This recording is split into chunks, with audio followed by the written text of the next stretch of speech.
The statistical agency Rosstat has reported that Russia's inflation reached 9.5% this year, with the consumer price index rising by 0.33% in the week ending December 23rd. This follows the central bank's unexpected decision to keep its key interest rate at 21%, aiming to bring inflation down to its 4% target.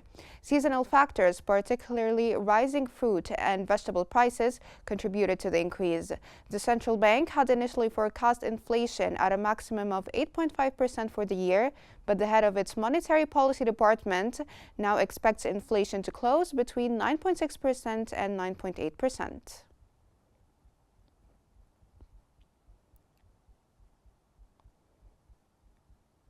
India's Finance Ministry's November report expects the country's economy to grow around 6.5% in 2024 to 25 fiscal year, aligning with the lower end of its 6.5% to 7% target.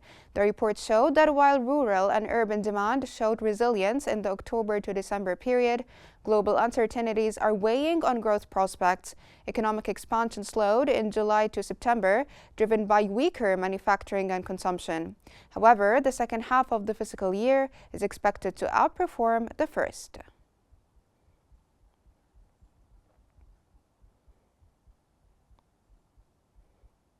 Reuters reports that India may reduce income tax for individuals earning up to 1.5 million Indian rupees annually in the February 2024 budget, aiming to support the middle class and boost consumption as economic growth slows. The proposal, benefiting millions of taxpayers, particularly urban residents burdened by high living costs, would apply under the 2020 tax system. This framework levies rates between 5% and 20% for incomes between 300,000 Indian rupees and 1.5 million Indian rupees, but excludes exemptions like housing rentals. Higher incomes face a 30% rate.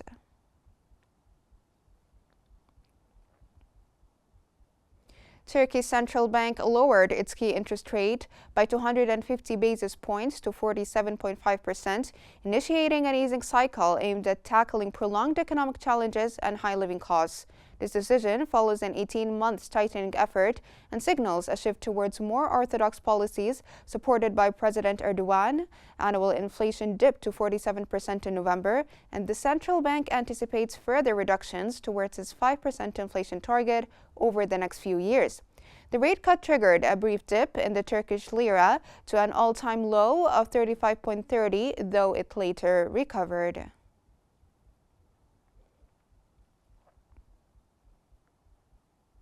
The number of Americans filing new applications for jobless benefits dipped to its lowest level in a month, reflecting a cooling but still healthy U.S. labor market.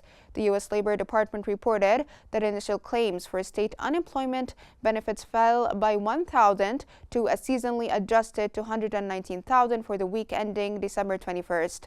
However, the number of people receiving benefits after an initial week of aid, often seen as a proxy for hiring, rose by 46,000 to a seasonally adjusted 1.910 million during the week ending December 14th, marking the highest level since November 2021.